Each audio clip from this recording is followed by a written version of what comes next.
Hey, story lovers, welcome to another story. And tell me at the end, are Abina and Kofi to blame for what happened to their daughter? So, subscribe, sit back, and enjoy. In the small village of Nkurakan, tucked away in the eastern region of Ghana, lived an elderly couple named Kofi and Abena Asare. They were in their 60s and had lived in Nkurakan for 30 years. They were childless and pretty much kept to themselves. They lived on the outskirts of the forest. Their house, once a vibrant home brimming with life, had now faded into a weary relic of time. The rickety picket fence surrounding the property sagged under the weight of creeping vines, and the garden that once bloomed with colorful flowers had long since withered, leaving behind cracked, barren earth. One humid afternoon, Abina stood in the dimly lit kitchen, washing the last of the dishes from their meager lunch. Her gnarled hands moved methodically, and her mind wandered to memories of when the house had been alive with the laughter of their child, whom they lost many, many years ago. Just as she rinsed the final plate, a flicker of movement outside the kitchen window caught her eye. Peering through the grimy glass, Abena almost dropped the plate. Standing just beyond the rickety fence was a little girl, no older than 8, with dark, coiled hair and 2 pigtails, with a single yellow bow tie on one pigtail and not the other. The child wore a pretty yellow cotton dress, but was missing one shoe.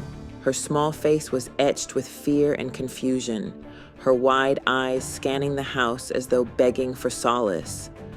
Abena pulled back the curtain, trying to get a better look, but before she could react, the girl turned and bolted down the dusty path, disappearing as quickly as she had appeared. Abena's heart pounded as she leaned against the sink, convinced her old mind was playing tricks on her. With a dismissive shake of her head, she resumed washing the dishes. But just as she was about to put the last plate on the drying rack, her gaze fell upon the window once more. There she was again, the same little girl, standing at the edge of the fence, this time gasping for breath, as if she had been running endlessly. Her little hands clutched the broken fence post, knuckles tight with tension. Without thinking, Abena dropped the towel and rushed to the front door, yanking it open. She stepped onto the creaking porch, eyes scanning the yard. But the girl was gone. Again.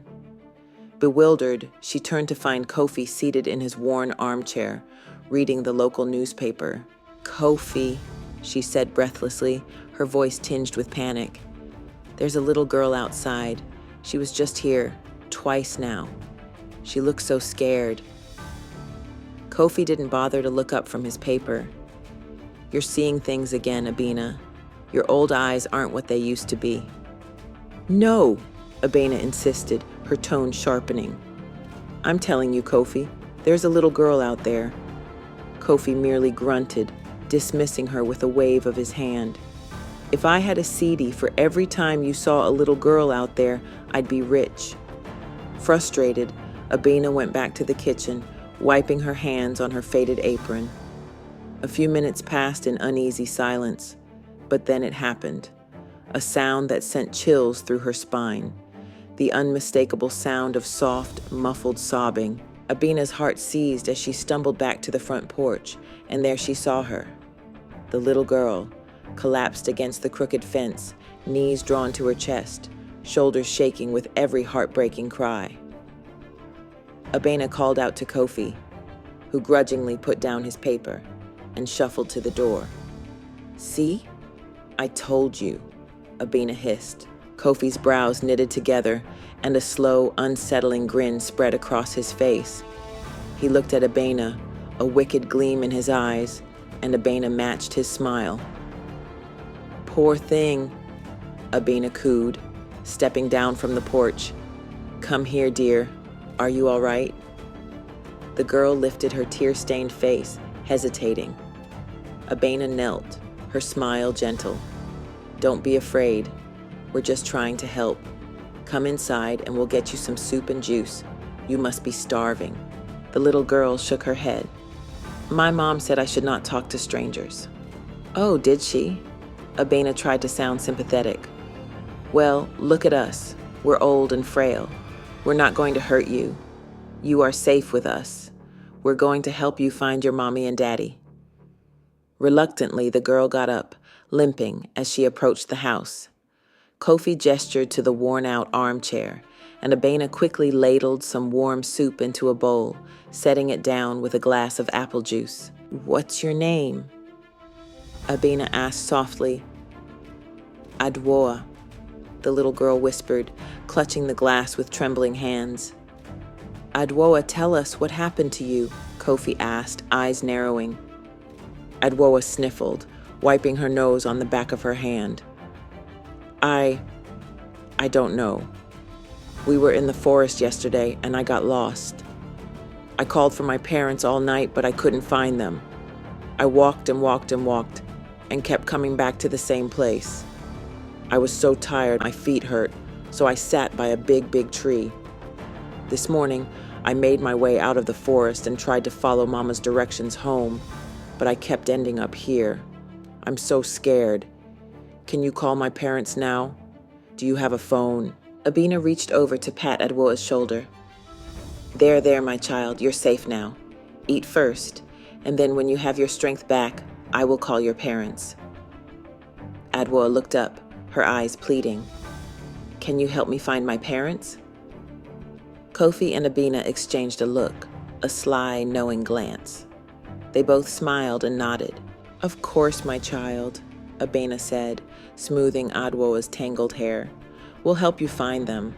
Just finish your soup first." But deep in their hearts, Kofi and Abena knew the truth.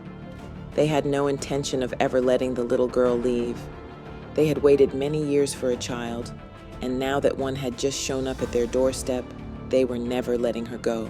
Adwoa sat on the worn-out armchair, legs dangling as she nibbled at the edge of a piece of bread that Abena had given her. Her eyes darted around the small house, taking in all the furniture and ornaments. Everything was old, worn, and had obviously seen better days. The soup sat untouched on the small wooden table next to her.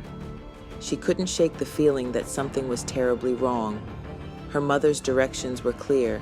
She had followed them to the letter. So why did she keep ending up at this old house? Maybe she had made a mistake, but it didn't make sense. She glanced toward the window, wondering if the sun had moved since she arrived. Maybe it was too late to try finding her way home again. Her thoughts were interrupted when Abena returned to the room, wiping her hands on her faded apron. "Are you feeling any better, dear?" Abena asked gently. Adwoa nodded, though her heart pounded in her chest. "Yes, Ma," she whispered, eyes darting around the room. Kofi was still in his armchair, glancing at her over his newspaper from time to time. It was obvious to her that he wasn't really reading. "What happened to your other shoe?" Abena asked, pointing to Adwoa's bare foot. Adwoa looked down at her dusty toes and sniffled. "I don't know. I must have lost it when I fell asleep by the tree. I couldn't find it when I woke up." Abena offered her a sad smile. "It's all right. We'll find you something to wear until we can get you home. You just rest now."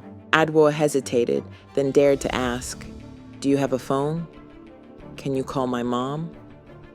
Kofi finally lowered his paper, his tone gruff. "No phone here. The lines don't work out this far. We'll go into the village tomorrow and see if anyone's seen your parents." Adwoa felt a pang of disappointment, but nodded. She picked up the glass of juice and took a small sip, feeling the cold liquid slide down her dry throat. Something about the way the old couple looked at each other when they thought she wasn't watching made her uneasy. As the sun dipped lower in the sky later that day, Abena showed Adwoa to a small, dusty bedroom with a faded quilt on the bed and lace curtains over the cracked window. The room smelled like mothballs and old wood. "You'll sleep here tonight," Abena said, smoothing the quilt. "We'll make sure you're safe and sound." Adwoa sat on the edge of the bed, looking around the room. "But can't I just try to find my way home? I know the path. Mama told me." Kofi's voice came from the doorway, sharp and unyielding, No more wandering tonight. It's dangerous to be out after dark. Adwoa lowered her head. She didn't want to be alone in the strange house, but something told her it was safer to follow their instructions for now. Abina patted her shoulder before leaving the room, and Kofi shut the door behind them with a quiet click. Adwoa's stomach tightened when she heard the faint sound of a key turning in the lock. She scrambled to the door, pressing her ear against it. "Hello? Why did you lock it?" Adwoa pounded on the door with her small fists. There was no answer. Panic rose in her chest, and she tugged at the doorknob, but it wouldn't budge. Her heart thudded as she backed away, glancing around the dim room. Shadows stretched across the floor as the sun set completely, leaving her trapped in darkness. She tried to stay calm, telling herself that they just wanted to keep her safe for the night. But fear gnawed at her, and she couldn't help but wonder if the old couple really intended to help her at all. Curling up on the bed, Adwoa fought back tears, telling herself that Ma and Pa would find her soon. They had to. She just needed to wait and be brave. But as the hours stretched on, doubt took root in her heart, and she couldn't help but feel that something was terribly wrong. Adwoa sat on the creaky old bed, her eyes darting around the tiny, dimly lit room. The old window above her bed let in the faint glow of the evening sky, and the musty scent of the old quilt wrapped around her made her nose itch. She had to get out of here.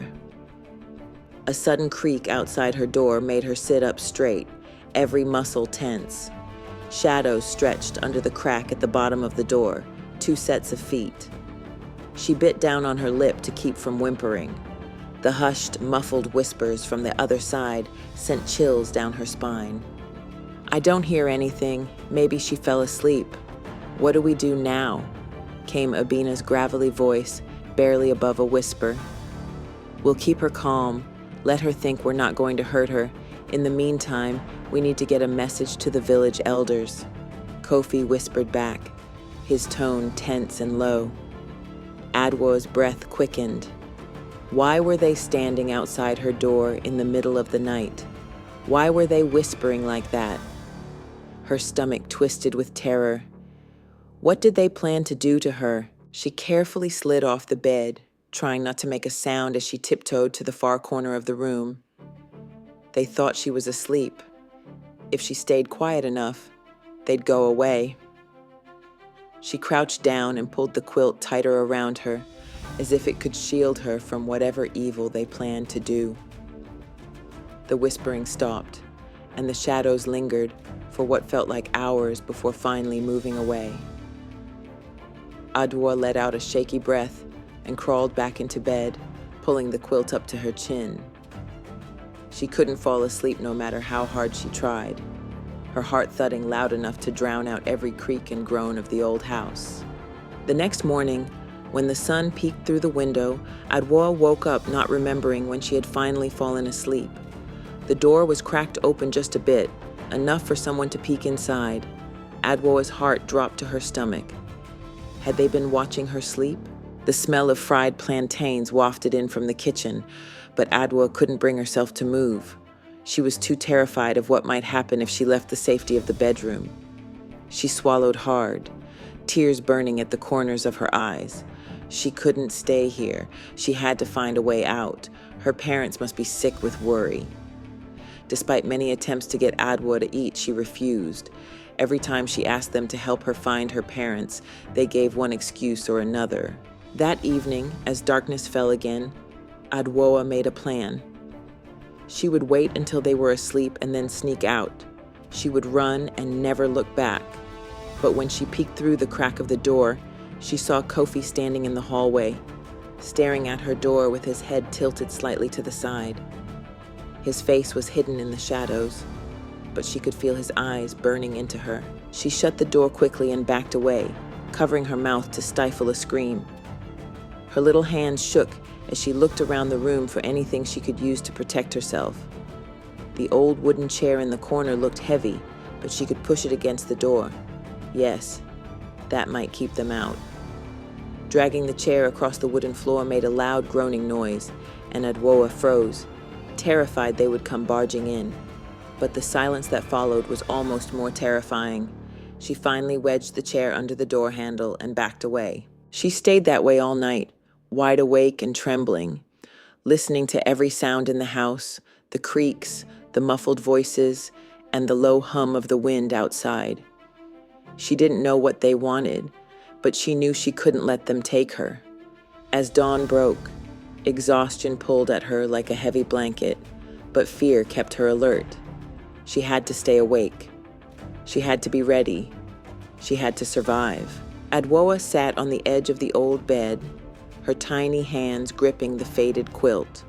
Her mind raced as she thought of her parents. It had been 3 mornings since she had woken up, and her parents were nowhere to be seen. She thought of how they must be worried sick about her. She could almost see her mother's face, soaked in tears, pacing back and forth, calling her name. She remembered how her mother had made her favorite maize porridge and cocoa tea that morning, with extra sugar just the way she liked it. Her father had made a fuss about the extra sugar, saying it was bad for her teeth and health. But her mother had just winked at her and gestured to keep quiet. They giggled at their little secret. Adwoa's heart sank at the thought of her parents and how much they loved her. Her father would be out in the forest searching tirelessly, refusing to give up. Adwoa felt a painful twist in her chest and wiped away a stray tear. She had to get home. She had to find her parents. Her eyes scanned the small room again, looking for anything she could use to escape. She pulled at the window, but it didn't budge. Leaning closer, she noticed rusty nails driven into the wood, sealing it shut. Panic bubbled up in her stomach. Why would they nail the window shut? What were they planning to do to her? The thought made her shiver. Desperate, she checked under the bed, but there was nothing there except dust bunnies and a few crumpled papers. She moved on to the small wardrobe, but it was empty aside from a moth-eaten scarf and a few old, dusty girls' dresses. It was obvious to Adwoa that she was not the first little girl they had kidnapped. Feeling helpless, she sank to the floor and tried to think. She needed to be smart. Her mama had always said she was smart. She needed to survive. The night followed the same pattern. Shadows behind her door, whispers and weird silences, even though she could see they were still standing there.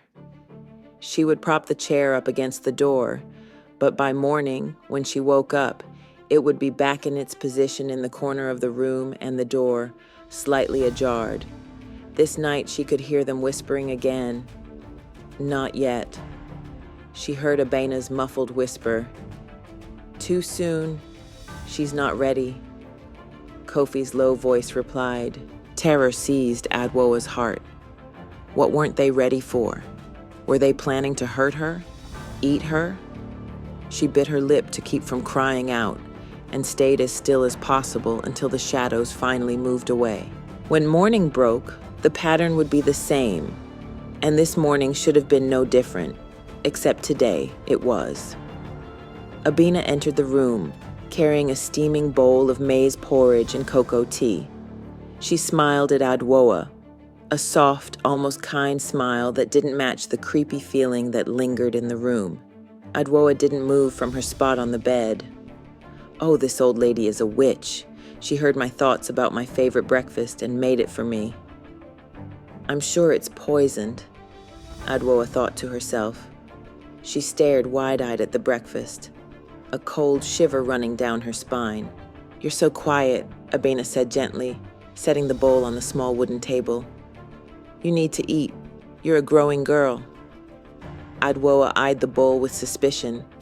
She didn't touch it. Abena sighed, brushing her hands on her apron. You must be so frightened, but you're safe here, my child.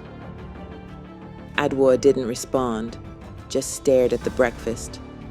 The old woman hesitated, then left the room, the key clicking in the lock behind her. Adwoa's heart raced as she scrambled to the door and pressed her ear against it. Muffled voices floated through the hallway. She won't eat it, Abena said, her voice muffled but tense. It's too soon, Kofi grumbled. We can't rush this. She's not ready. Adwoa felt her skin crawl.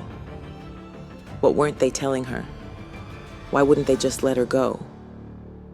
Desperate, she searched the room again, her fingers brushing over the dusty floorboards under the bed. One of them felt loose.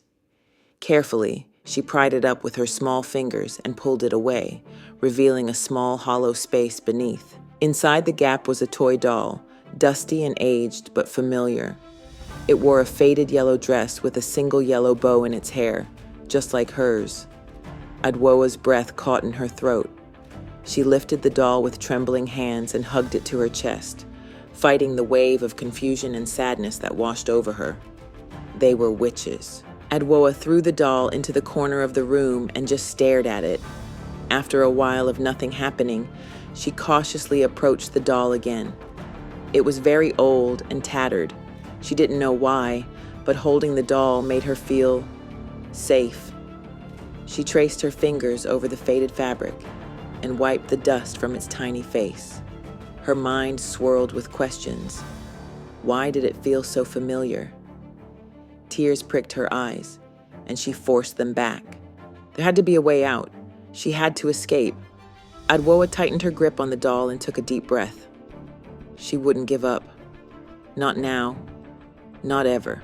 Adwoa woke up startled, her heart thumping wildly in her chest. For a moment, she thought she was back at home, nestled safely in her own bed. But the rough, scratchy blanket and the musty smell of the old room reminded her that she was still trapped in the strange, crumbling house with the creepy old couple. She scrambled to her feet and rushed to the door, grabbing the handle and twisting it with all her might. It didn't budge. Panicked, she rattled it harder, pounding on the wood with her small fists. "Let me out!" she cried. "Please, I'll be good, I promise. Just let me go home." Silence. Her breath came in quick, shallow gasps as she pressed her ear against the door, listening intently. The house was quiet, eerily quiet. Adwoa's mind raced as she replayed every creepy moment she'd experienced since stepping into this place. As the day dragged on, she looked around the room, desperate to find something that could help her escape. Her eyes landed on a dusty old bookshelf against the wall, filled with trinkets and forgotten objects. Among the clutter was a small glass jar of colorful marbles. Adwoa reached for the jar and turned it over in her hands, hearing the soft clinking sounds as the marbles moved inside. A spark of hope flickered within her. She remembered how, back at school, one of the boys had slipped on marbles someone spilled on the floor, landing flat on his back. Maybe she could use them to trick Abina or Kofi. She carefully unscrewed the lid and poured a handful of marbles onto the wooden floor just behind the door. Then she picked up an old metal ruler from the desk and slipped it under her pillow. If they came in, she'd be ready. When Abina opened the door, she noticed the marbles instantly. Without a word, she bent down and picked them up one by one, putting them back into the jar. Adwoa watched her every move, eyes narrowed and wary. "Ready. Were you trying to make me fall, Adwoa?" Abina asked with a strange expression. Adwoa aborted her plan to attack with the ruler. After all, the marble trick had failed miserably. Adwoa whispered, unable to hold back her fear. "You're not going to hurt me, are you?" Abina's face softened with what looked like sadness. "Why would I hurt you, my child?" she asked gently. "You're just a little girl who's lost and scared. We're only trying to keep you safe." Adwoa glared at her, her small body trembling. "Then why did you lock me in here?" Abina sighed and sat on the edge of the bed, her hands folded neatly in her lap. "You tried to run away, Adwoa. It's dangerous out there. We just want to keep you from getting hurt." Abina left, and Adwoa cautiously ate the food. Exhausted, she curled into a ball on the bed and fell asleep. She woke to find Abina standing over her with a smirk, holding the empty plate. "Looks like someone was hungry after all," Abina grinned. "Get some rest, my child.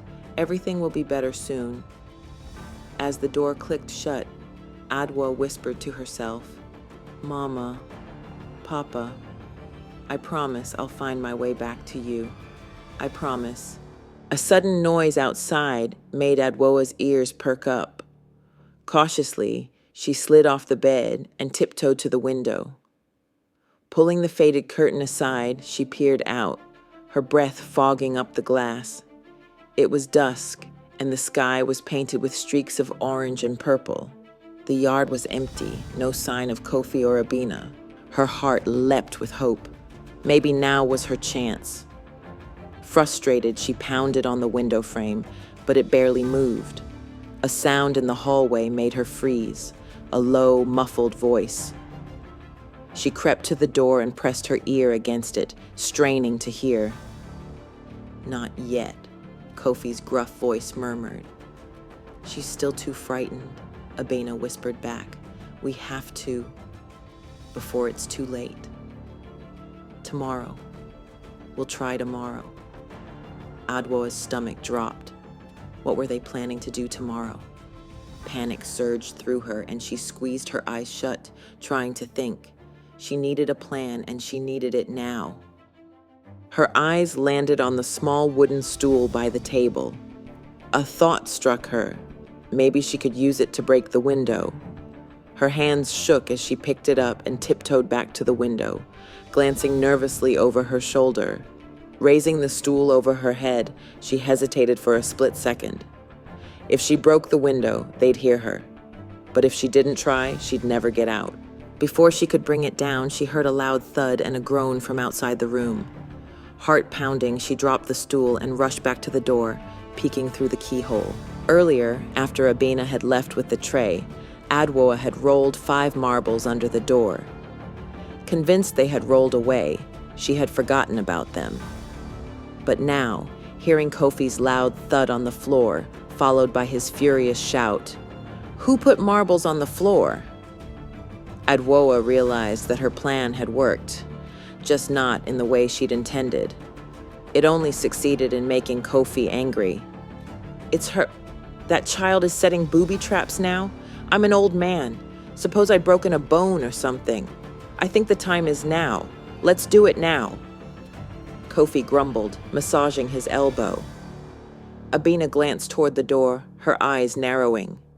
No, we have to be careful. She's frightened and confused. We need to wait for the right time. Kofi muttered something else, but Adwoa couldn't make it out.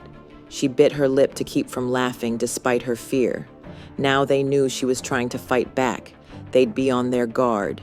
As they moved out of sight, Adwoa took the opportunity to slip the stool under the doorknob, jamming it in place to buy herself some time. She needed another way out. Her gaze swept the room, landing on a small vent near the floor on the far wall. It was partially hidden, which was why she hadn't noticed it before. Crouching down, she examined it closely. The screws were rusty and looked loose enough to pry open. She dug through the old desk drawers, her fingers brushing over scraps of paper and broken pens. Finally, she found a small, flat screwdriver. Relief washed over her as she rushed back to the vent, working quickly to unscrew the rusty bolts. She heard muffled arguing from the hallway again and worked faster, her hands trembling. One screw popped out, then another. When all 4 were loose, she yanked the grate free and peeked inside. The vent was narrow, but just big enough for her to squeeze through. She pushed her arms inside, wiggling her shoulders, then pulled herself in. The dark, cramped tunnel smelled like dust and mildew. She almost screamed when spiderwebs brushed against her face and arms. She had to crawl on her elbows and knees, scraping against the rough metal. Her dress caught on a jagged edge, but she yanked it free, inching forward. Her heartbeat pounded loudly in her ears. Just as she reached a bend in the vent, she heard the unmistakable sound of the bedroom door being forced open. The stool she used to prop the door shut flew across the room. "Adwoa!"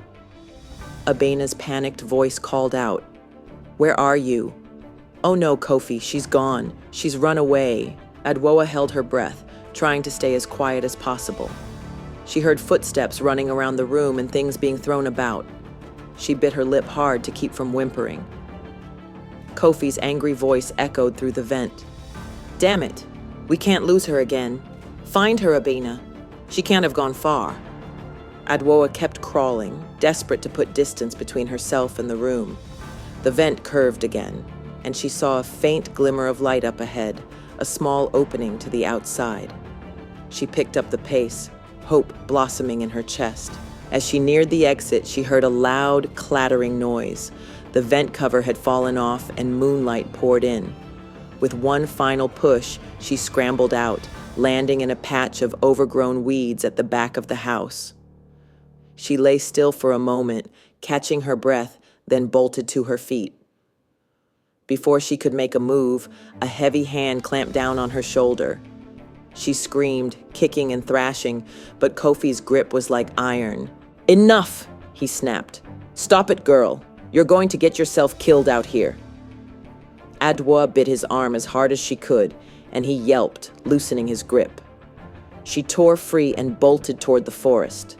Behind her, Abina's frantic voice rang out. Adwoa, please, come back. You don't understand. But Adwoa didn't look back.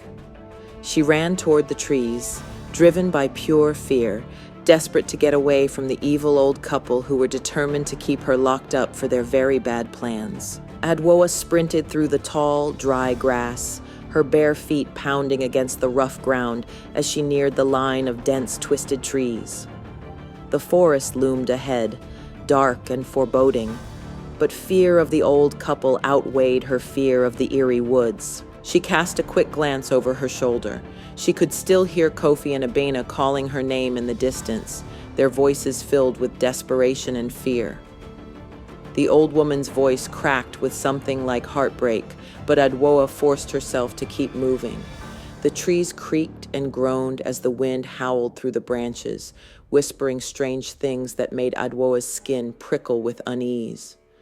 The forest seemed darker than before, as if the shadows had thickened and the air had grown colder. There was something wrong with the forest. Her head started to ache. She didn't feel so good. Just as her vision began to blur completely, strong arms scooped her up, lifting her off the ground. She looked up to see Kofi's lined face, his expression frantic. Got her, he shouted to Abena, who came rushing over, eyes wide with relief. Adwoa struggled weakly, but her strength was fading fast. The last thing she saw before everything went black was Abena's tear-streaked face and the forest shadows creeping closer, as if trying to reclaim her. When Adwoa awoke, she was back in the bedroom, tucked into the old bed with a thick, worn quilt over her. Her head ached, and her limbs felt like lead. Abena sat by the bedside, her expression filled with worry and relief. Shh, Abena whispered, brushing a damp cloth over Adwoa's forehead. It's all right. You're safe now. Adwoa flinched, turning her face away. Let me go, she mumbled weakly. I just want to go home. Abena's hand trembled, and for a moment, her eyes grew misty. You are home, she whispered so quietly that Adwoa almost didn't hear. Adwoa's tears blurred her vision as she whispered to herself, Mama, Papa, I promise I'll find my way back to you. I promise. The next morning, Adwoa woke to the sound of rain tapping against the window. Her head throbbed and she felt weak, but her mind raced with thoughts of escape. She didn't know what the forest had done to her, but she knew one thing. Kofi and Abena wouldn't let her go. They had kept her locked in the room all night, and she could hear them whispering just outside the door. Imagining what sinister plans they might be discussing sent chills down her spine. She glanced around the room, taking in the old dresser, the creaky rocking chair, and the faded yellow curtains. The vent she had used to escape was now boarded up. Just then, she heard footsteps approaching and quickly pretended to be asleep. The door creaked open, and Abena peeked inside, carrying a tray of food, a steaming bowl of maize porridge and cocoa tea. Adwoa? She whispered, stepping inside. Are you feeling better? Adwoa didn't answer, keeping her breathing slow and even. Abena set the tray on the bedside table and reached out to brush Adwoa's forehead. "Poor thing," Abena murmured. "You must be starving." She took a spoonful herself, saying, That's good." As soon as Abena left and the door clicked shut, Adwoa sat up and inspected the tray. The porridge smelled good, but her stomach twisted with anxiety, and she couldn't bring herself to eat. Her next plan would have to be bold and loud. She would crash the bedroom window and scream for dear life. After all, did the neighbors know that this old couple kidnapped little girls? They would now. That day, she crept up to the window and sat there all day, waiting for just one person to pass by the house. If she saw someone, she would run, grab the stool, and smash the window while screaming for help at the top of her lungs. But no one passed the house. As night fell, her heart sank. It dawned on her that they were far away from the rest of the village, no neighbors nearby to hear her cries. She needed a new plan. She would make them believe she was sick and in terrible pain. As soon as they took her out of the house, likely to the local hospital, she would bite the arm of whoever was carrying her and run in the opposite direction from last time. That evening, after eating the dinner Abena prepared for her, another of her favorites, strangely enough, Adwoa fell to her knees, clutching her stomach and screaming, writhing in pain. Abena came running first, unlocking the door and kneeling beside Adwoa. "What's wrong, my child?" My waist, Adwoa yelled. Panicked, Abena called out for Kofi. "Come quick!" Something is wrong with her. Kofi rushed into the room, his face lined with worry. "What is happening? What's going on?" "I don't know," Abena cried on the verge of tears. Kofi glanced at the half-eaten food on the table. "What did you give her to eat?" "Just another one of her favorites, jollof and beef," Abena said, her voice shaking. "Did you add too much salt? You know you can be heavy-handed with salt sometimes," Kofi grumbled. "No, I don't think so." Abena stammered, her eyes welling with tears. For a flicker of a moment, Adwoa was taken aback by Abena's emotions, but she quickly reminded herself that it was just a trick, witches pretending to care. "Here, move! Let's take her to Dr. Achiampong, quick!" Kofi struggled to kneel and lifted Adwoa into his arms, rushing to the front door.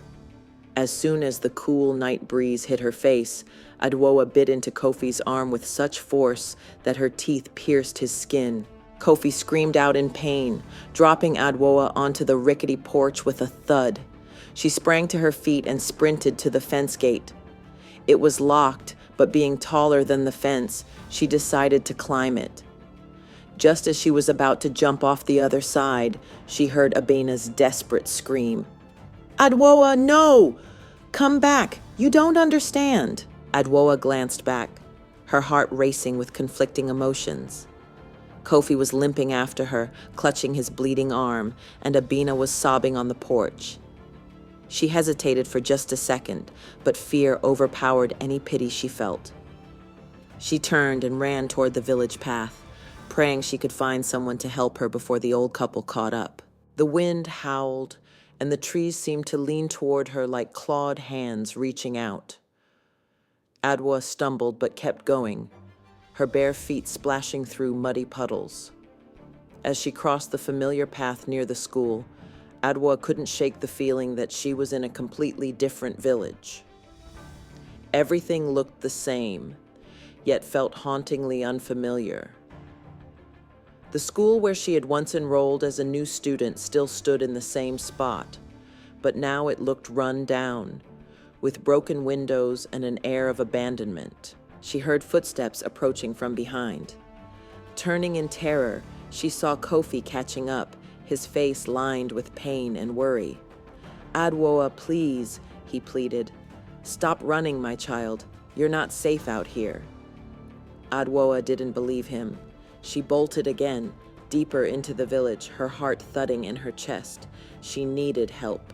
She needed someone to believe her. She approached the first house cautiously and knocked on the door. After a long moment, an old woman finally answered, peering out with wary eyes. "Excuse me," Adwoa said, trying not to sound too frantic. "I'm lost. I need help finding my parents. My name is Adwoa. Do you know my mama and papa?" The woman frowned, squinting at her. "Adwoa? My child, what are you doing out here alone? Where are your parents?" Adwoa bit her lip, fighting back tears. "I was with them in the forest, but I got lost. I kept ending up at the old scary people's house. They wouldn't let me leave. Please, can you help me?" The old woman's face softened. "Old scary people? Do you mean Kofi and Abina? They're keeping me locked up. They're going to hurt me." Adwoa's eyes brimming with tears. "Please help me." Nana Afua's eyes grew wide as she whispered, "You came out of the forest?" "Child, nobody goes into that forest. It's cursed." "So it's true," Nana Afua thought to herself. "Come in, Adwoa, you're safe here." Adwoa began to tell Nana her experiences in the last couple of days, but before she could continue any further, Kofi appeared at the door, breathing heavily. "I'm sorry to bother you, Nana. I see you've met Adwoa." Adwoa bolted from the chair, backing away from him. Nana Ifua eyed him warily. "She doesn't remember anything, Kofi. Have you summoned the village elders?" Kofi nodded solemnly. "Yes, we've sent word, but they haven't come yet." As Adwoa continued to cry and shake, Abena appeared, holding a small, worn-out black shoe and a yellow bow tie wrapped in a cloth. "It's yours, Adwoa," she whispered. "We kept them all these years." Adwoa stared at the items in disbelief. "These aren't mine. Look how old they are. Liar!" Kofi knelt down, his face full of pain. "I fear this is too much for an 8-year-old mind." Tears blurred Adwoa's vision as she whispered, "I just want to go home." "Let's go home then, and we'll explain everything." "No! I want to go to my house, not yours. Let me go!" Adwoa cried, thrashing against them. "You're lying!" She tried to break free and bolt for the door, but Kofi grabbed her and held her back. "Adwoa, listen to me," Kofi said softly, his voice breaking. "The reason we didn't help you find your parents is because we are your parents. The forest took you from us 30 years ago and gave you back to us 3 days ago. We wanted to tell you, but we were trying to protect you." "Protect me? I don't understand.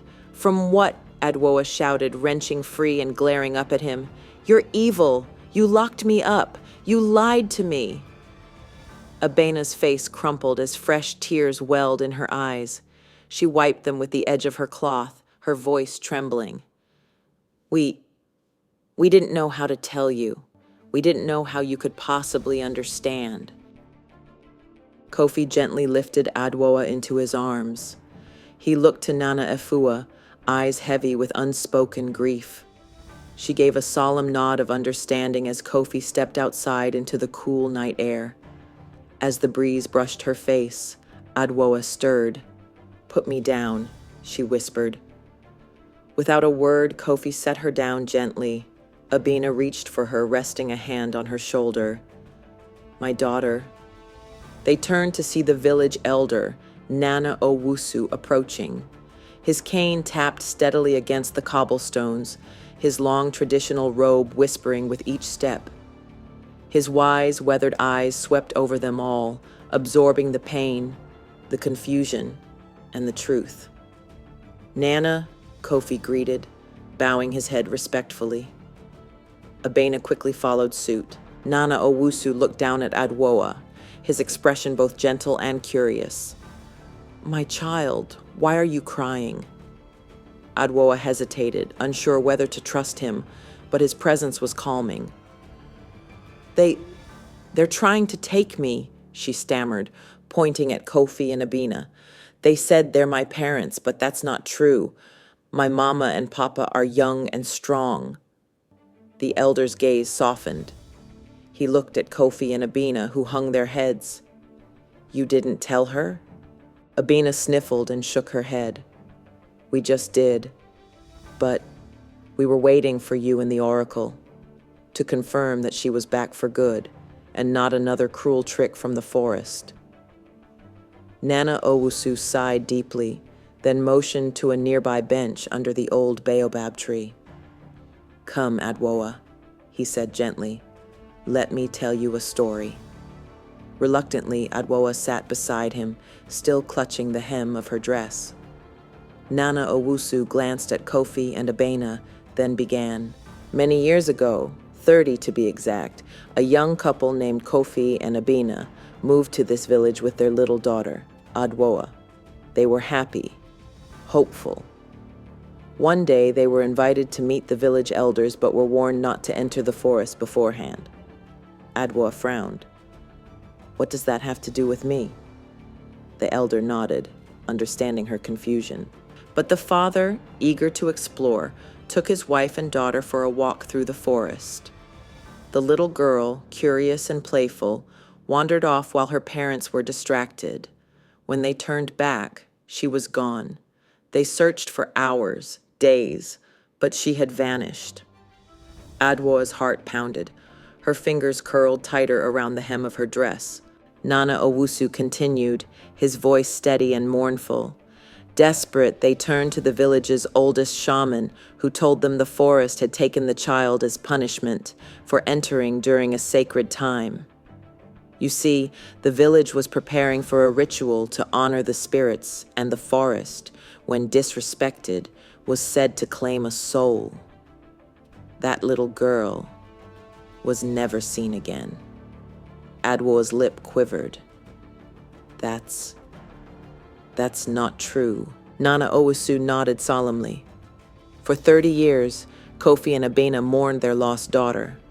Then one morning, Abena saw a little girl outside their home, exactly as she had been the day she vanished. "You, Adwoa." Adwoa stared at him, her mind spiraling. "No, it can't be. I was only lost for a few days. I just fell asleep by the tree." Kofi's voice trembled. "That was 30 years ago, Adwoa. You've been gone for 3 decades. The forest kept you." Tears streamed down Abena's face as she knelt beside her daughter, gently taking her hand. "It was you, our Adwoa. You hadn't aged, not a single day. The forest gave you back to us." "No!" Adwoa cried, shaking her head. "You're lying." Nana Owusu placed a hand on her shoulder. "The oracle consulted the forest gods. They said 30 years was punishment enough for your parents. But the forest does nothing without consequence. While time stood still for you, child, it moved on for your parents." Abena wiped her tears and reached into the small woven basket she carried. She opened a wooden box and revealed a faded photograph. A young Abena, a proud Kofi, and a little girl in a yellow dress, with 2 bow ties in her hair and shiny new shoes. Adwoa's lips trembled. She stared at the photo, searching for a lie that wasn't there. The little girl was her, exactly as she looked now. I don't understand," she whispered, finally allowing Abena to pull her into a gentle embrace. "Why did you lock me up? Why did you treat me like a prisoner?" Abena stroked her hair softly. "We were trying to protect you. We didn't know if the forest would come again. We didn't know how to tell you the truth without scaring you. We were just afraid." Kofi knelt beside them, placing a steady hand on Adwoa's shoulder. "We didn't want to lose you again, my daughter, not after all these years." Nana Owusu exhaled deeply, giving them space. "The village will need to know that the spirits have returned what was taken. I will speak to the elders. They will understand."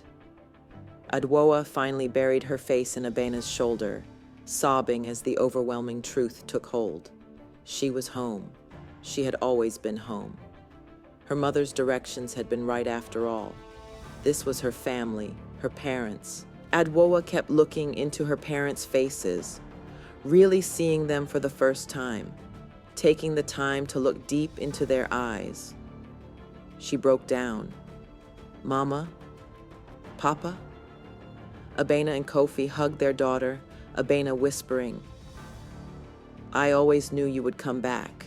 And while Adwoa mourned the life she thought she had lost, grieving the years that had passed and the world that had moved on without her, a glimmer of hope warmed her heart.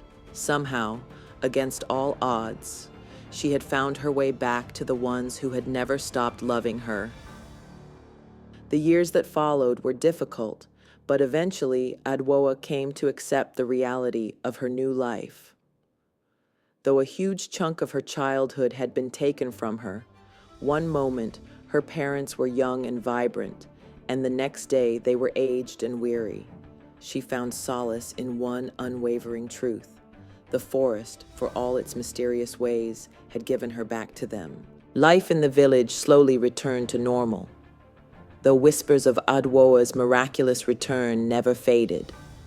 Some questioned it, while others marveled at it. But everyone in Nkurakan knew that the forest remained a place to be respected and feared.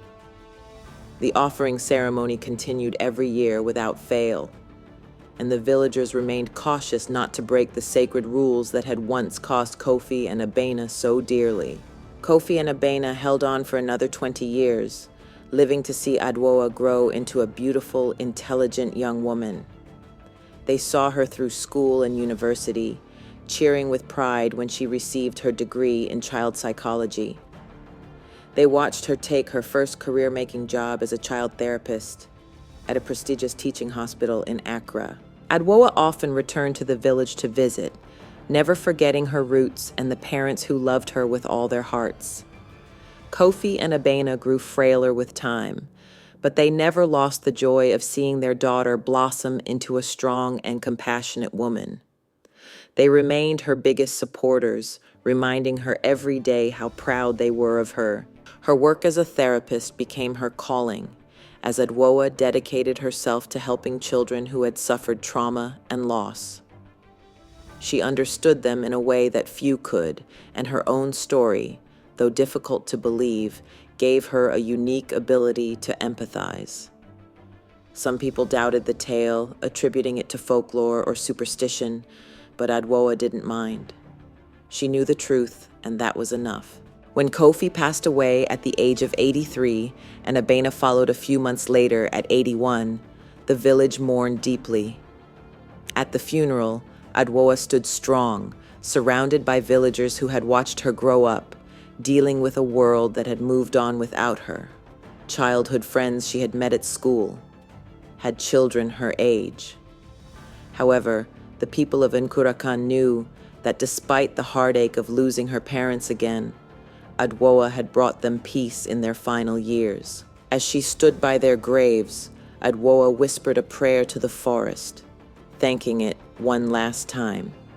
She laid a single yellow bow tie at the foot of the gravestone, a symbol of the little girl who had once been lost for 30 years but was finally home. In the years that followed, Adwoa continued to thrive, dedicating herself to her career and building a family of her own. Her own children grew up knowing the story of their grandmother and grandfather and the mystical forest that had taken and returned their mother. Though they too wondered whether it was all just a legend, they never doubted the strength and kindness of the woman who had raised them. And while some in the scientific community continued to question the authenticity of the story, the villagers of Nkurakan never wavered in their belief. They knew the truth. The forest had taken, and the forest had given back. To this day, the forest remains a forbidden place for all until the offering ceremony is complete, because in Nkurakan, no one forgets the lesson learned that fateful day so many years ago. The trees stand tall and unwavering, guarding their secrets, while the villagers honor the balance of nature and tradition. Adwoa never forgot either. She often thought of how hard she had fought to find her parents those few days after being returned by the forest, when they were there with her, all along. Hey, hey, story lovers, we've come to the end of this story. Sometimes the thing we are looking for does not come to us or look like how we would want it to, but if we take a little time to be still, sometimes we will find that what we're looking for we already have. So if you haven't already, please go ahead, like and subscribe. Share this video to someone you think needs to hear this message. And until my next video, bye for now.